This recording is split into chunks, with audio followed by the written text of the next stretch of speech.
Bismillahirrahmanirrahim. Assalamualaikum warahmatullahi wabarakatuh. Perkenalkan, nama saya Rina Safitri. Di sini saya akan mempresentasikan ujian akhir semester mata kuliah kewirausahaan. Nah, untuk pengerjaannya sendiri, ini kan melanjutkan yang UTS kemarin, dan saya itu berkelompok.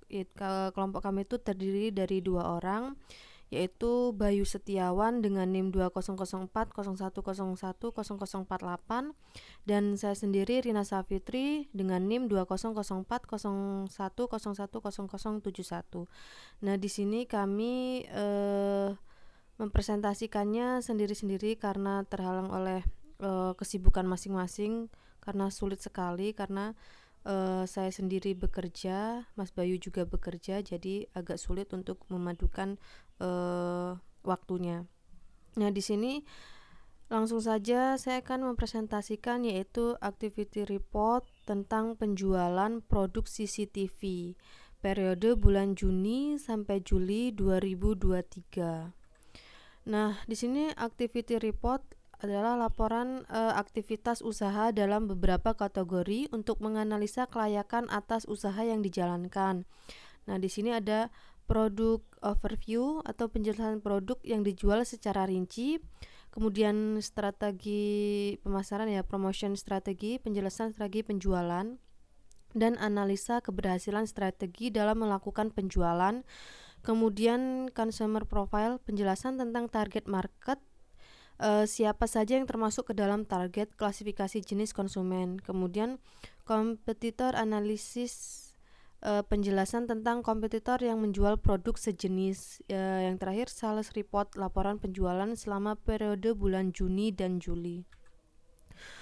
Kemudian langsung produk overview. Produk yang dijual adalah berbagai jenis CCTV dan juga aksesoris pendukung instalasi CCTV, termasuk perangkat jaringan.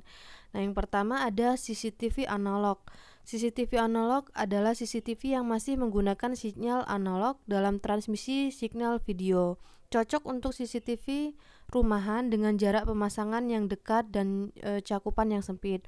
Kemudian yang kedua adalah CCTV IP, yaitu yang menggunakan sinyal digital, cocok digunakan untuk lingkup perusahaan, SOHO ataupun cakupan yang luas, lebih fleksibel dan bisa dioptimasi untuk keperluan AI yang sedang menjadi tren saat ini. Kemudian yang ketiga, aksesoris CCTV adalah produk pendukung yang kami jual untuk kelengkapan dan pendukung produk CCTV, semisal bracket, box panel, HDMI kabel, dan lain-lain. Kemudian yang keempat, perangkat jaringan. Nah, perangkat jaringan yang kami jual meliputi perangkat untuk mendukung instalasi CCTV seperti switch, kabel jaringan, fiber optik, dan konverter, dan lain-lain. Kemudian promotion strategi. Promosi strategi yang digunakan adalah pemasaran menggunakan media sosial serta platform marketplace. Media sosial yang digunakan adalah Facebook, Instagram, serta aplikasi berpesanan sebagai broadcast pesan yang berisi promo, update harga untuk konsumen-konsumen yang telah tersimpan kontaknya di database. Sedangkan marketplace yang digunakan adalah OLX. Yang pertama Facebook, yaitu strategi menggunakan Facebook ini menjadi media yang paling efisien. Sebagian besar penjualan berasal dari iklan melalui Facebook. Yang selanjutnya Instagram. Nah, sejauh ini Instagram yang digunakan untuk pas iklan dan penyebar info kontak admin. Selain itu, di Instagram digunakan untuk menjangkau konsumen dengan usia lebih muda. Kemudian untuk marketplace-nya OLX, selama penjualan OLX menjadi media promosi yang paling tidak efektif. Penjualan hanya terjadi 1 kali dari media ini. Aplikasi perpesanan atau WhatsApp dijadikan media untuk broadcast pesan promo, update harga, serta dukungan teknis kepada pelanggan. Kemudian selanjutnya consumer profile atau target market atau pasar sasaran adalah kelompok konsumen atau pelanggan potensial yang menjadi fokus utama dari suatu produk atau layanan. Nah, target market merupakan segmen pasar yang dianggap paling cocok dan memiliki potensi tertinggi untuk membeli produk atau menggunakan layanan yang ditawarkan. Yang pertama ada demografi, psikografis, geografis, kemudian segmentasi pengguna produk dan industri. Nah, analisa target market. Nah, penting untuk melakukan riset pasar yang komprehensif untuk mengidentifikasi target market dengan baik. Penentuan target market yang tepat membantu bisnis atau perusahaan untuk menyusun strategi pemasaran yang sesuai, mengembangkan pesan pemasaran yang relevan, dan mencapai konsumen potensial dengan lebih efektif. Demografi, misalnya usia, jenis kelamin, pendapatan, pendidikan, pekerjaan, atau lokasi geografis. Contohnya, adanya fenomena user Facebook adalah lebih tua daripada Instagram, karena sekarang hampir semua kalangan itu menggunakan Facebook. Kemudian psikografis, ini berhubungan dengan karakteristik psikologis dan perilaku konsumen, seperti gaya hidup, value, minat. Nah, contohnya produk outdoor adventure mungkin ditargetkan pada konsumen yang suka beraktivitas di alam bebas dan menyukai tantangan. Kemudian geografis, menentukan target market berdasarkan wilayah geografis seperti kota atau daerah tertentu. Ini penting jika produk atau layanan memiliki pertimbangan lokal atau lokasi sekitar. Kemudian segmentasi pengguna produk dan industri. Nah, beberapa produk mungkin memiliki segmen pasar berdasarkan penggunaan atau kebutuhan khusus, misalnya pemantau suhu dengan kamera termal atau segmen industri tertentu. Nah, kemudian kompetitor analisis. Nah, analisis kompetitor adalah proses yang dilakukan oleh perusahaan atau bisnis untuk memahami dan mengevaluasi pesaing mereka dalam pasar. Nah, tujuan dari analisa kompetitor adalah untuk mendapatkan informasi komprehensif tentang kekuatan dan kelemahan pesaing, strategi yang mereka gunakan, dan posisi mereka dalam industri sejenis. Yang pertama adalah identifikasi pesaing. Mengidentifikasi pesaing langsung dan tidak langsung yang beroperasi dalam pasar yang sama atau sejenis.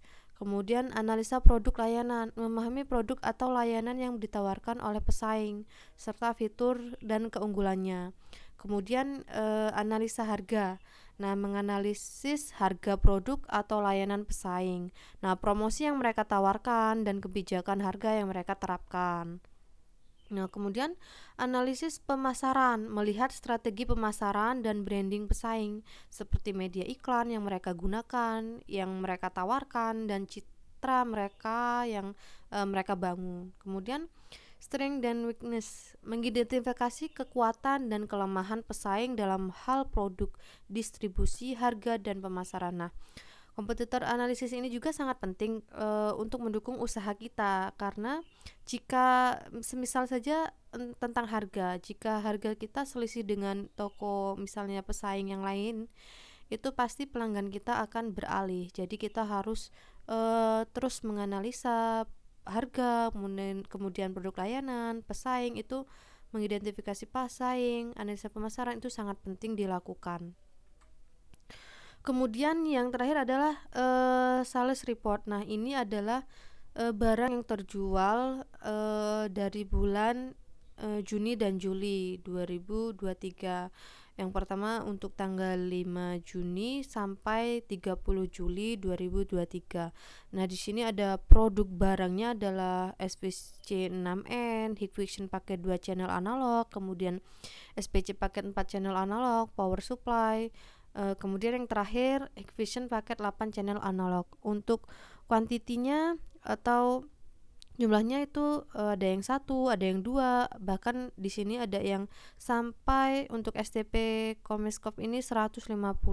Ya, walaupun harganya murah tapi ya cukup lumayan banyak. Kemudian untuk harga dasarnya itu dijual 475.000 untuk harga modalnya. Kemudian untuk kami jual itu di pasaran harga jualnya itu 625.000, operasional 50.000, kemudian marginnya 100.000. Nah, media promosi untuk produk barang ini adalah kebanyakan yaitu Facebook. Kemudian upah teknisinya 30.000. Ini sudah plus jasa pasang dan setting. Nah, untuk marginnya sendiri untuk 2 bulan itu adalah untuk totalnya saja itu 7.579.500. Nah, upah teknisinya itu 2.043.000. Nah, di sini media promosinya itu kebanyakan Facebook. Untuk OLX itu hanya satu, dan untuk WhatsApp itu hanya satu. Kemudian yang eh, paling banyak itu emang dia menggunakan media Facebook. Karena untuk media Facebook itu semua kalangan ya. Sedangkan Instagram itu mungkin untuk yang lebih muda-muda saja begitu.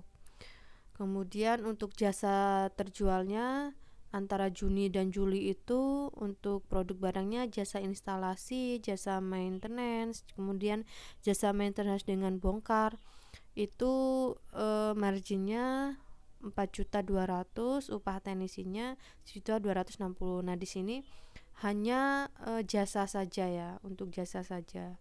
Kemudian rekap total untuk produk barang dan jasa itu margin kotornya untuk produk barang itu yang terjual itu 7.579.500. Kemudian sharing profitnya 2.043.000, net marginnya 820.000. Net margin kemudian jadi 4.716.500. Untuk produk jasa sendiri margin kotornya 4.200.000, kemudian sharing profitnya 1.260.000, net marginnya 2.940.000. Jadi totalnya yaitu untuk penjualan bulan Juni dan Juli untuk produk barang dan jasa itu 7.656.500. Jadi untuk margin rata-rata dalam satu bulan penjualan itu 7.656.500 dibagi dua itu karena penjualan dalam 2 bulan, yaitu bulan Juni dan bulan Juli.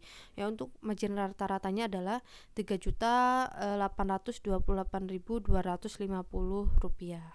Nah, mungkin itu saja yang dapat kami sampaikan. Mudah-mudahan apa yang kami sampaikan bisa memenuhi ujian akhir semester kami dan mendapatkan nilai maksimal. Dan saya akhiri, wassalamualaikum warahmatullahi wabarakatuh.